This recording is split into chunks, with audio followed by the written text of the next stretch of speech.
تو جب اس کے لیے ہم نے ٹرین نہیں کیا تو پھر ہمیں پروفیشنلز نہیں مل رہے, ہمیں صرف وہی کاغذ قلم استعمال کرنے والے ہمارے پاس ہیں. تو I want to prepare the professionals کہ جیسے ہی بچہ ہمارے پاس سے نکلے اس کو کام آتا ہو.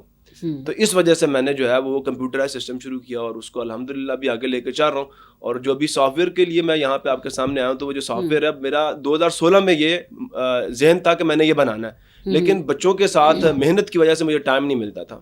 تو اب جیسے یہ کرونا آیا تو کرونا کے آتے ساتھ ہی ہمارے جو ٹیچرز ہیں ان کے لیے بہت زیادہ ٹائم تھا, تو پھر میں نے کرونا کے دنوں کو یوٹیلائز کیا اور ان 4 ماہ میں الحمدللہ یہ سافٹ ویئر کھڑا کیا. اچھا, آپ نے سافٹ ویئر خود بنایا ہے؟ الحمدللہ. کیا فائدے ہیں اس سافٹ ویئر کے اور آپ کے بچے اس سے کس طرح سے مستفید ہوں گے؟ میم اس سافٹ ویئر کی سب سے جو پہلی جو خوبصورتی ہے اس کی وہی ہے کہ اس کے اوپر میرے ملک میں جو 4 انسٹیٹیوٹس جیسے ہمارے کالجز ہیں, اسکولز ہیں, یونیورسٹیز ہیں, اکیڈمیز ہیں, ان چاروں کو میں نے اس ایک پورٹل پہ اکٹھا کیا ہے. چاروں کے چاروں جو انسٹیٹیوٹس ہیں یہ رجسٹر ہو سکتے ہیں. اس کے بعد جو ہمارے پاس ایجوکیشن کے 4 پلرز ہیں, ایک ہمارے پرنسپل صاحب ہیں, ایک ہمارے ٹیچر ہیں, ایک ہمارے پیرنٹس ہیں اور ایک ہمارے اسٹوڈنٹس ہیں. ان چاروں کو میں نے اس پلیٹ فارم پہ اکٹھا کیا ہے.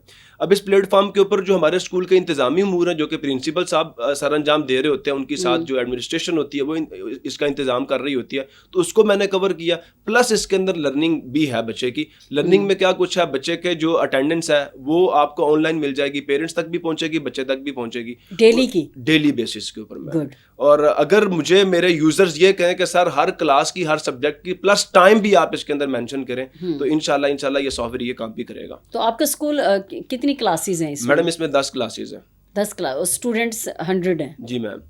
اور اس سافٹ ویئر کی میڈم ایک اور جو پلس پوائنٹ اس کا یہ ہے کہ ہمارے اسٹوڈنٹس جو کرونا وائرس میں ٹیچرس ٹیکسٹ کنڈکٹ کر رہے ہیں اور اس کی پکچرز لے کے بھیج رہے ہیں, یہاں پہ پکچر لے کے بھیجنے کی کوئی ضرورت نہیں ہے. اس سافٹ ویئر کو ٹیچر کو صرف 6 چیزیں بتانے کی ضرورت ہے. آٹومیٹیکلی وہ ٹیسٹ کا ایک ڈائنامک پیٹرن بچے کے سامنے لے کے آئے گا, بچہ اسے اٹیمپٹ کرے گا, ٹیچر کے بتائی ہوئی گائیڈ لائنس کی روشنی میں وہ جو سافٹ ویئر ہے وہ بچے کا آنسر چیک کر کے اسی ٹائم بچے کا ریزلٹ اناؤنس کر دے گا. ٹیچر کو چیک کرنے کی ضرورت نہیں ہے, چاہے وہ سبجیکٹیو ہے چاہے وہ آبجیکٹیو ہے. پلس اس کے اوپر میڈم بکس بچوں کی آن لائن ہو سکتی ہیں. اس سافٹ ویئر کا نام کیا ہے میڈم؟ صفا LMS کے نام سے ہم نے انٹروڈیوس کروایا. صفا LMS abbreviation of madam learning and management system. اچھا, صفا LMS کے نام سے آپ نے بنایا ہے. جی میم. تو آپ کے ساتھ سٹاف کتنا ہے جو سپورٹیو سٹاف اور ساتھ میں کام کرے؟ میڈم یہ سافٹ ویئر میں نے ابھی 4 ماہ میں اکیلے نہیں بنایا. اچھا, آپ نے اکیلے نے بنایا.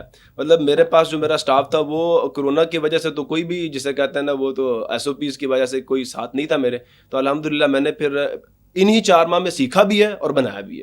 تو آپ سے پہلے کتنے اسکول ہیں جو اس سافٹ ویئر کو استعمال کر رہے ہیں؟ میم میں نے اپنے ملک میں پہلے بتایا کہ میں نے کمپیوٹر ٹیکنالوجی کا اسکول لیول پہ بہت کم استعمال دیکھا ہے. اچھا, تو یہ میرے نزدیک اسکول لیول کے اوپر پہلا سافٹ ویئر ہے جو ابھی ہم استعمال کریں گے. اچھا, ویل ڈن. مطلب پہلی دفعہ ہوگا کہ اسکول کا, تو آپ نے اس کو اکیلے بنایا. اور اسٹوڈنٹس کو پڑھانے کے لیے کتنا اسٹاف ہے آپ کے پاس؟ میم اسٹوڈنٹس کو پڑھانے کے لیے میرے اسکول میں 15 ٹیچرز جو ہیں وہ میرے ساتھ کام کر رہے ہیں. صحیح. تو یہ بتائیں کہ بچے اب کرونا کی وجہ سے کافی متاثر بھی ہوئے ہیں, تو آپ نے اس سافٹ ویئر کی مدد سے, یہ تو اب بنا ہے, اس کے علاوہ ان کا جو تعلیم کا حرج ہوا ہے اس کو کس طرح سے پورا کیا؟ میں نے جیسے بتایا کہ اس کے اوپر آپ بکس بچوں کو آن لائن دے سکتے ہیں. جیسے ہماری حکومت تو فری آف کاسٹ پرنٹ کر کے دے رہی ہے, تو اگر حکومت میری بات مان لے تو بکس آن لائن کر دے, جس سے حکومت کا پرنٹنگ کا خرچہ بچ جائے گا.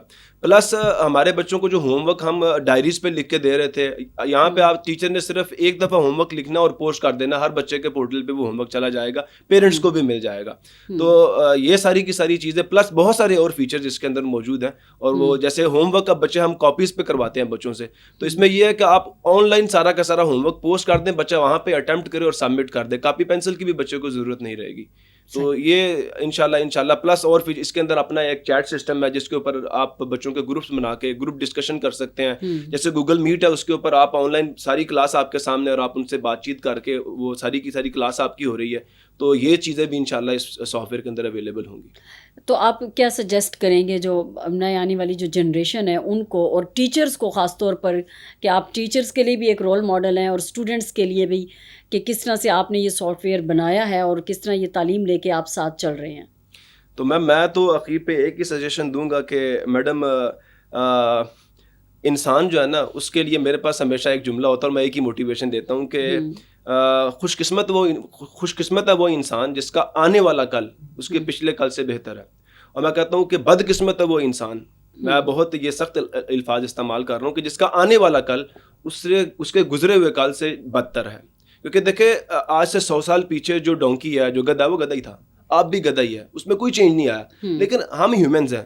آج سے 100 سال پیچھے آپ چلے جائیں تو ہمارا رہنے سہنے کا طریقہ کچھ اور تھا, لیکن اب ہمارا طریقہ کچھ اور ہے. دس مین ہم امپرومنٹس لے کے آ رہے ہیں, ہم چینج لے کے آ رہے ہیں. تو وہ انسان جو اپنی لائف میں چینج نہیں لے کے آ رہا, مطلب وہ اپنی لائف کو کہتا ہے بس ایز اٹ از میں نے اس کو جینا ہے. تو امپرومنٹ بہت ضروری ہے اور ہار نہیں ماننی. بس میں یہی کہوں گا کہ وَلَيْسَ لِلْإِنسَانِ إِلَّا مَا سَعَىٰ, اللہ نے ہم سے صرف اور صرف کوشش مانگی ہے, ریزلٹس اللہ تعالیٰ کے پاس ہیں, ہم نے اپنا کام کرنا ہے, آگے ریزلٹ انشاءاللہ اللہ تعالیٰ دے گا. بہت خوبصورت بات کی آپ نے اور بہت ہی اچھا میسیج دیا ہے کہ واقعی ہمیں یہ کوشش ضرور کرنا چاہیے کہ اپنا آنے والا جو وقت ہے پچھلے گزرے ہوئے وقت سے بہتر ہو. بہت شکریہ عثمان خان, ہماری بیسٹ وشیز آپ کے ساتھ ہیں کہ آپ اسی طرح سے ترقی کریں اور ہماری باقی یوتھ بھی آپ کو دیکھ کے اس طرح سے سبق حاصل کرے. Thank you so much. جی ویورز, آپ نے دیکھا کہ عثمان خان ٹیچر ہیں اور انہوں نے کس طرح سے محنت کی ہے کہ 11-12 سال کی عمر میں ان کا دایاں ہاتھ کٹ گیا تھا, اس کے باوجود انہوں نے اس طرح سے اچھی تعلیم حاصل کی اور اس کے بعد اس کو وہ یوٹیلائز کر رہے ہیں اور انہوں نے خود ہی سافٹ ویئر بنایا ہے اور بچوں کو پڑھا رہے ہیں. اور اس طرح کے اچھے خیالات رکھیں اور محنت کرنے کا, خدمت کرنے کا جذبہ ہو تو کوئی بھی آپ میں سے پیچھے نہیں رہ سکتا. اسی کے ساتھ ہی اپنی میزبان ڈاکٹر سعدیہ کمال کو دیجیے گا اجازت. اللہ نگہبان.